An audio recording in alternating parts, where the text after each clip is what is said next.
Olá, meu povo, sejam todos muito bem-vindos a mais um programa Giro Cultural. Eu sou Jean Capato e estou tendo o prazer de estar recebendo aqui. Se apresentem, meninos. Muito obrigado pelo convite, né, primeiramente.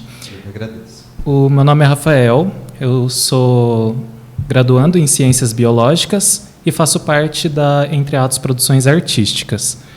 Eu também sou web designer, eu trabalho com direção musical, trabalho com sonoplastia, operação de som e toda a parte de musicalidade de teatro eu estou trabalhando na Entre Atos Produções. Meu nome é Matheus Dota, eu sou ator, cantor e dançarino e também faço parte da Entre Atos Produções Artísticas. Tenho uma experiência de alguns anos aí na arte. Já vamos para a nossa primeira pergunta. O que levou vocês a entrarem nesse meio artístico? Bom, para mim foi bem curioso, porque até então a minha experiência com a arte foi só na música, né? Então eu, com meus 11 anos, eu comecei a estudar teclado, piano e um pouco da teoria musical. E aí, quando eu comecei a entender um pouco melhor sobre a teoria musical, comecei a me aprofundar um pouco mais, aí eu comecei a dar aula. E até então era o único contato com a arte que eu tinha. Aí, então, eu entrei no curso de Ciências Biológicas, eu fugi um pouquinho da arte, e em 2020 eu acabei retornando para a arte, só que de uma forma completamente diferente, de uma forma como eu nunca tinha trabalhado, que é no teatro. Então, o teatro eu sempre gostei muito, mas eu nunca tive a experiência. Mas, para mim, assim, foi incrível ter esse primeiro contato. E agora tá sendo bem legal com um novo grupo, a gente com novos projetos, a gente sempre aprendendo mais. Então está sendo bem legal. Eu comecei com 12 anos, que eu entrei no teatro a primeira vez. Eu lembro que eu assisti um filme do Harry Potter e eu gostei muito. Eu falei, meu Deus, eu quero ser igual a ele. E aí, no ano seguinte, meus pais procuraram sobre o curso de teatro. E aí acabei entrando e gostei muito, assim. Aí o teatro, depois de um tempo, acabei ficando um período ali, quando eu fiz faculdade, no ensino médio, que eu acabei sem fazer nada na arte. E depois que eu voltei com teatro, dança e canto. Nossa, que legal. E aí estou inserido aí em várias coisas hoje. E, Rafael, você como pianista, qual dica você daria para quem está querendo começar nessa área, começar a aprender sobre piano, essas coisas? Olha, principalmente estudar muito sobre teoria musical. Muita gente, às vezes, ignora um pouco da teoria, vai direto para a prática. Eu quero aprender a tocar, quero começar a pegar a música da Adele e começar a tocar. Muita gente começa assim, né? O que é um grande incentivo. Eu não acho ruim fazer isso, porque é uma motivação que você tem, né? Mas eu recomendo muito ter o foco ali na teoria musical, porque é ela que vai dar a base para todo o seu estudo, para piano, para teclado, para qualquer instrumento que você for estudar, ela vai te dar a base. Então, acho que é a minha maior recomendação, assim, e tentar. Mesmo que você não tenha o teclado, não tenha o piano, a teoria musical ela te permite estudar sem o instrumento por enquanto. Então, você pode se aprofundar e quando você tiver um instrumento, vai ser um pouco mais simples, vai ficar um pouco mais confortável. E quantos anos leva para aprender a tocar um piano? Tocar bem? Eu diria assim a vida toda, na verdade. Assim, os grandes pianistas, eles falam que você nunca para de aprender piano, né? Sempre tem alguma coisinha que você tem alguma dificuldade a mais, sempre vai ter alguma coisa a mais para você aprender. Então, eu recomendaria, assim, tirar um pouco do objetivo de tocar bem e muito mais para o tocar bonito, o que você acha que é tocar bonito. Porque o que vale mesmo é o que você acha, né? Não é muito o que as pessoas estão te ouvindo. Então, eu acho assim, se você está confortável tocando as coisas que você gosta, seja as músicas que você ouve no dia a dia, assim, eu acho que isso é super válido, é o suficiente. E, Matheus, o que é ser ator para você? Nossa, que pergunta difícil. Acho que é vivenciar várias histórias, né? Eu acho que quando a gente é ator, a gente tem o privilégio, eu considero isso como um privilégio, né? da gente poder viver histórias que não são as mesmas que a gente já vive, né? Ou viver a mesma que a gente já vive, né? Pode ser também. Mas o que eu acho muito interessante é você viver pessoas completamente diferentes e poder aprender alguma coisa com isso, né? Ok. E como você faz para criar um personagem? Que a gente ouve muito falando, principalmente na TV, né, em relação a criar um personagem. Como Sim. que você faz para criar o seu personagem? Tecnicamente, existe vários processos, né? Cada escola, cada produtora escolhe um processo.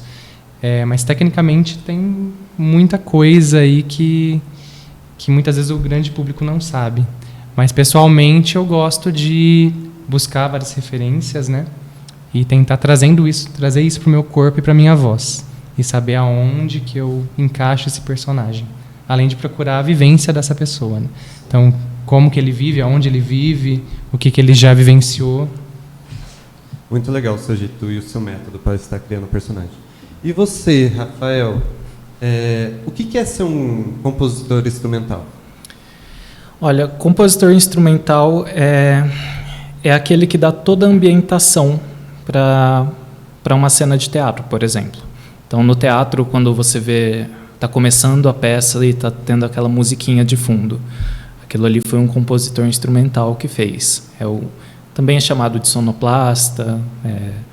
É o que dá a base tanto para a parte cantada também, se ele compor o instrumental e aí vier o cantor em cima, aquela base quem construiu foi o compositor instrumental.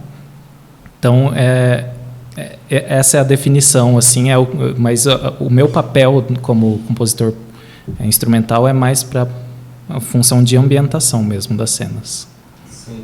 Seria, no caso, igual na novela, que ele está com aquela musiquinha para te ajudar a ter a emoção que a cena quer mostrar. Isso, é aquela função do filme de terror, por exemplo, que a gente sente aquele som indo do grave, indo para o agudo e você fica apreensivo.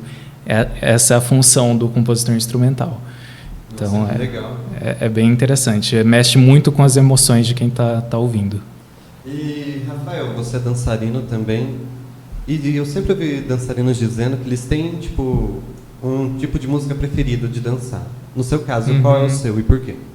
Eu sempre gostei muito de musical, desde que eu era criança. Eu tenho várias referências de musicais, mas eu comecei dançando hip hop. Eu comecei numa escola dançando street dance, né? E aí, depois de um tempo, passei para o jazz funk, que o jazz funk ele é como se fosse uma mistura. Ele pega alguns movimentos... A base é de hip hop, né? O funk vem do hip hop americano. E não é o funk brasileiro, né? Que às vezes o pessoal acha que é o funk brasileiro. Mas você tem a base do hip hop e uma outra base que complementa, que é do jazz. Eu acho que foi onde eu mais me encontrei aí, mas é nesse estilo de hip hop. Então, você dança todos os tipos de música que colocar, você consegue dançar? Não, todos não. Acho que isso é quase uma pergunta igual ator tem a obrigação de chorar, né? Não, assim, o hip hop, ele abrange muita coisa, né? Principalmente o jazz funk, por ter essa mistura, ele abrange muita coisa. Você vê muito jazz funk, por exemplo, em videoclipes de cantores pop, né? Você vê muito em Britney Spears, essa leva de artistas, Lady Gaga também. No Brasil você tem alguns que já estão bebendo dessa fonte também. E no caso, o hip hop você tem desde sempre nos Estados Unidos, né? Uma grande referência de artistas. Legal. Eu vou fazer uma pergunta, qualquer um de vocês pode responder. Vocês estavam comentando que vocês são do grupo de teatro Entre Atos. O que é esse grupo? Qual que é o objetivo? Bom, esse grupo nasceu da nossa preocupação de trazer uma arte profissional, uma arte que a gente consiga fazer de forma tranquila, de forma com amigos que a gente sabe que nós trabalhamos juntos por um objetivo em comum. Então, nasceu dessa preocupação da gente trazer uma arte profissional que nós consigamos fazer de forma muito tranquila. E a gente se reuniu, a gente conversou a gente se reuniu entre 8 pessoas e a gente perguntou o que vocês acham, se acha que rola e tudo mais. E a gente acabou percebendo que cada um ali tinha uma facilidade com uma determinada área da produção artística. Então, por exemplo, eu tenho uma facilidade maior na parte de comunicação da identidade visual, por exemplo. A gente tem outras pessoas que têm maior facilidade na parte de gestão administrativa ou gestão financeira. Então, a gente começou a perceber, olha só, a gente tem uma equipe com várias pessoas com várias aptidões, vamos então usar disso, né? E aí surgiu Entre Atos. Inicialmente a gente está com uma parceria com a companhia CIA 8 no palco e tá super legal, assim, a gente está com vários projetos, a gente está com vários planejamentos. Então nasceu, eu acho que na verdade a Entre Atos ela ainda está nascendo. A gente está no início de tudo e acho que isso que motiva muito. E o que é interessante é que ele falou de leveza, né? Que dá para você fazer algo com leveza, mas com qualidade. Porque o meio artístico ele é um meio muito complicado, né? De você se inserir, de você, às vezes, estudar também, né? Não é tão acessível quanto deveria ser. E quando a gente pensou em formar esse grupo, foi justamente com pessoas que se davam muito bem, sempre se deram muito bem, e com o intuito de trazer algo de qualidade, mas misturar com essa leveza para não ser uma coisa muito pesada, porque o meio já é pesado, né? Sim. E como foi para vocês voltarem ao palco depois da pandemia? Durante a pandemia, no caso? Olha, no nosso caso a gente estava muito ansioso para voltar, né? Porque o meio artístico sofreu muito durante a pandemia, né? Porque um dos que mais sofreu, né? Porque foi do nada e a gente ficou aí 1 ano e meio, 2 anos parados. E agora retornar dá essa motivação de tipo, a gente consegue fazer de novo. A gente ainda está com 50%, né? Em alguns casos a gente está com 50% do público, mas mesmo assim é importante a gente estar lá no palco, a gente estar lá produzindo, tá se reunindo com o pessoal para estudar texto, para conversar mesmo. Então foi muito importante para a gente ter voltado. É a oportunidade de fazer o que ama. Sim, a gente conseguiu fazer alguns outros projetos, não com a Entre Atos, com outros grupos, né? Já em 2020, mas aí já foi bem complicado, né? Ter que estar de máscara no palco também, pela segurança de todo mundo. E agora, com todo mundo vacinado, né? Com a 3ª dose, a gente conseguiu já voltar, pelo menos com um elenco sem máscara, no palco, né? Fora do palco, ensaios, tudo, máscara o tempo todo, porque é importante, né? E a gente espera uma normalidade aí, né? Daqui nos próximos meses, para que a gente possa ir voltando ao que a gente estava acostumado, né? Fala um pouquinho sobre os apoiadores de vocês. Então, a gente teve alguns apoiadores, sem falar da nossa família, nossos amigos, né? Mas teve um pessoal que ajudou financeiramente também, ou com deixando mais acessível, por exemplo, a gente tem um cenário e tudo mais. Então, você tem a lista aí? Eu tenho, vou falar a lista para que a gente não esqueça ninguém, né? Então, a gente teve como apoio Baby Dre Kids Store, Conservatório Carlos Gomes de Campinas, o Espaço Vivem Fortes de Campinas também, a TV Interação, a Caixa Mágica Teatro e Cultura e o Domingos Biribas Carnes. Também tivemos alguns parceiros nesses projetos, que foi a Cultura Libras, que é muito legal, que eles trouxeram acessibilidade, né, para a nossa peça. A gente tem como um grande parceiro a Estação Cultura de Campinas, que a gente conseguiu ensaiar bastante lá, eles têm um espaço incrível. E a CIA Teatral 8 no Palco, que fez uma parceria com a gente para levantar esse espetáculo desde o início. O espetáculo Casa, Casais e Aiais, que eu não falei o nome do espetáculo. No caso, você comentou sobre a acessibilidade na peça. Como que é isso? Olha, no caso, a gente, desde o momento que a gente se reuniu pela primeira vez para conversar sobre Entre Atos, uma das preocupações foi: a gente tem que ser acessível, não só para o público ouvinte. A gente também vai trazer acessibilidade para a comunidade surda. Eu já tive experiência com um amigo surdo, então eu me comunico em Libras, e eu trouxe essa preocupação também no grupo. E aí, quando a gente teve a oportunidade de fazer a peça junto com a Companhia 8 no Palco, com a direção do Neto Vilar, todo mundo se mexeu ali para falar, vamos procurar um intérprete aqui na região e tudo mais. E a gente achou o intérprete ali de Santa Bárbara, que é a cidade onde a gente mora. E foi incrível, assim, foi a primeira vez que a gente viu uma peça com um intérprete de Libras, aqui na região, pelo menos. Sim, eu realmente nunca vi. Porque a gente sente uma ausência, uma falta de inclusão aqui na região. Então, se a gente está com essa proposta de ser um pouco mais acessível, vamos começar a gente, então.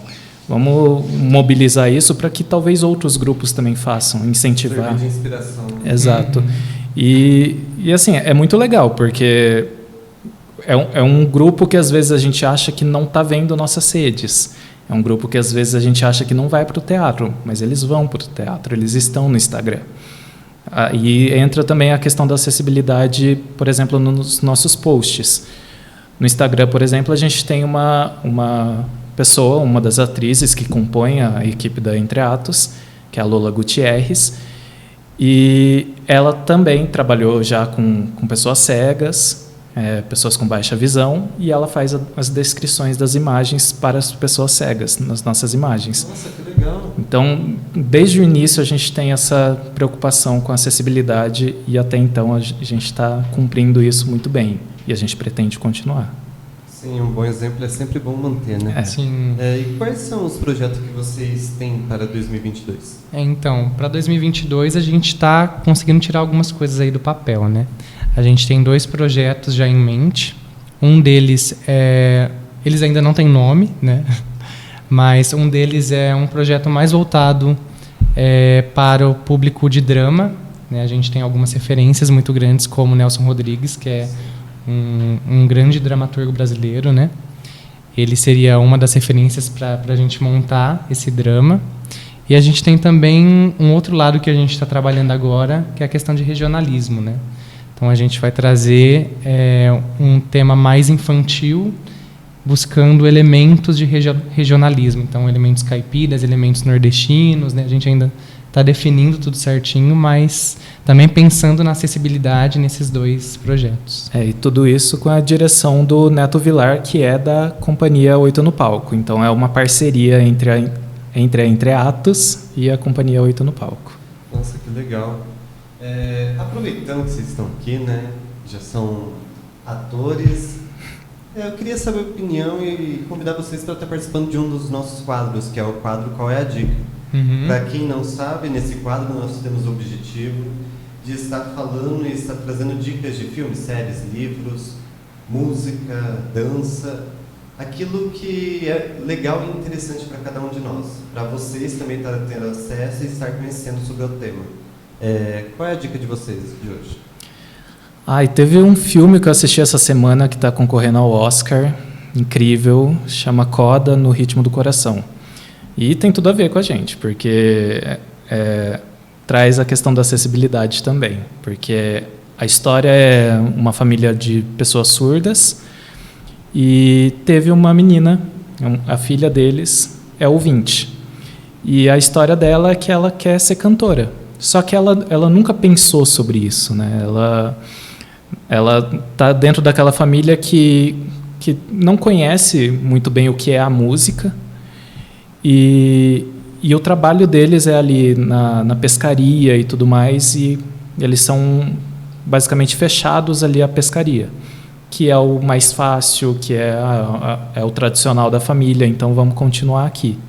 E ela, quando descobre que ela pode ser uma cantora, ela descobre isso na escola, ela começa a ficar muito animada e tudo mais, e é incrível, porque quando o professor de música dela pergunta para ela o que você sente quando você canta, ela não consegue falar, porque ela nunca se expressou sobre a música na vida dela.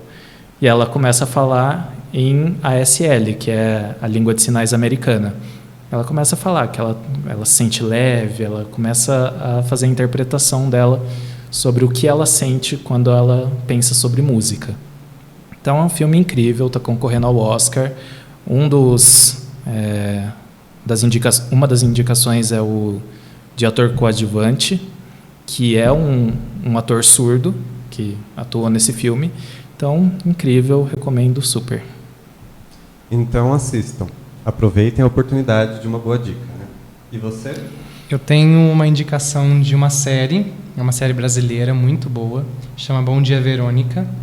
Ela conta a história de uma escrivã da polícia que, se não me engano, se ambienta em São Paulo. E ela, em uma das investigações ali, ela acaba se envolvendo em um caso de violência doméstica. E aí, quando ela vai para descobrir mais sobre esse caso, ela acaba descobrindo que tem algo muito mais sério naquilo, né? Que envolve Estado, corrupção, que envolve coisas de violência, uma violência muito pior não, né? As duas são horríveis, mas uma violência ainda mais grave, e é muito boa, muito boa. Então, aproveitem a dica também, assistam Bom Dia Verônica, que realmente é muito boa. E aproveitando, eu vou estar dando agora a minha dica também, que é o filme Orgulho e Preconceito, que é de 2005, que é protagonizado pela Keira Knightley e pelo Matthew McFadden. Se não estiver pronunciando errado, se eu tiver, por favor, me perdoe. Para quem não conhece, ele é uma adaptação do livro da Jane Austen, lá de 1813. E esse filme foi lançado em 2005. Ele conta a história da Elizabeth Bennet, que é uma menina que vem de uma família humilde, são 5 irmãs no total. Tem uma mãe que é meia doida, que quer que todas as filhas casem o quanto antes. Um pai que é meio sonso, tenho que dizer a verdade, não é muito tipo de personagem que eu acho interessante. E também tem o Sr. Darcy, que realmente, para mim, é um dos melhores protagonistas e personagens de livros também que existe. Ele tem um sarcasmo que eu acho muito interessante, que o ator também conseguiu trazer de uma forma magistral. Eu acho dificílimo conseguir aquele tipo de atuação. E a história conta voltada a esse amor. Como que ele vai fazer na verdade, como eles vão conseguir lidar com esse amor, já que um não suporta o outro. E durante a história nós descobrimos que isso não é um ódio, mas sim uma atração que eles não querem aceitar. E são 2 horas e 13 de filme que você fica preso do início ao fim do filme. Acontecem umas outras tramas no meio, mas eu acho que a da Elizabeth e do Mr. Darcy são as mais interessantes. Essa é a minha dica de hoje. E antes de estar passando para a parte das redes sociais, eu gostaria de estar fazendo uma pergunta que eu acabei de pensar e eu acho muito interessante. Qual o sonho de vocês, profissionalmente, que vocês não realizaram ainda e querem realizar? O meu sonho, eu quero, claro, continuar nas artes em geral. Eu gosto muito de teatro, gosto muito de cinema, de dança também, mas eu acho que o que me move mais é a música. Então, assim, futuramente eu quero conseguir cada vez mais investir na música e trazer músicas autorais no futuro próximo, quem sabe. Muita boa sorte para você. Obrigado. No meu caso, eu tenho um grande foco na minha carreira acadêmica, na parte científica, né? Mas na minha questão artística, eu tenho muita vontade de fazer esse grupo crescer mais ainda. Eu quero fazer com que a Entre Atos chegue em outros cantos, que chegue com maior acessibilidade que a gente consiga. O meu sonho é fazer a Entre Atos dar certo mais do que ela já está dando. Esse é um sonho artístico que eu tenho atualmente. Então, sucesso para vocês dois. Gostaria que vocês estivessem divulgando as redes sociais de vocês, para o pessoal ter acesso. O meu é @RafaCeae e o Instagram da Entre Atos é @EntreAtosProduções. O meu é @MatheusDota, Mateus sem H e DOTA no final. Inclusive falando também das nossas peças, né, que a gente está falando sobre o futuro em 2022, o que a gente pretende. A gente tem uma peça que a gente acabou nem falando, né? Que é a principal, que é Casa, Casais e Aiais, que a gente apresentou em Campinas, dia 29 de janeiro, e que agora a gente está se planejando aí para conseguir talvez expandir para outra cidade, se tudo der Você certo. tá aqui em Hortolândia. Sim, por favor. Nesse momento, a gente gostaria de estar avisando, né, que no final do nosso programa de hoje vai estar passando os erros de gravação. Então, para você que gosta de ver os outros passando um pouquinho de vergonha, assista. Assim que terminar o programa, vai estar passando logo em seguida. E eu já gostaria de estar agradecendo a cada um de vocês que estiveram aqui assistindo a gente, que disponibilizaram um pouco um momento do seu dia, da sua noite, para estar nos assistindo. Muito obrigado. E deixe a sua dica aqui embaixo também, comente o que você achou do programa, compartilhe. E nós, em relação ao sorteio, nós estaremos fazendo assim, um pouco diferente. Nessa semana, vocês vão estar divulgando o post do nosso próximo programa. Vocês vão estar divulgando não o programa de hoje, o programa da próxima semana. A partir de amanhã, o Adriano vai estar postando, a TV Interação, no caso, e o Portal Hortolândia vai estar postando a divulgação do próximo programa e vocês vão estar compartilhando nas suas redes sociais e marcando um amigo. E aí você já vai estar concorrendo a um par de ingressos para o cinema. Tá? Eu agradeço a cada um de vocês, um beijo, um grande abraço e até semana que vem. Tchau, tchau.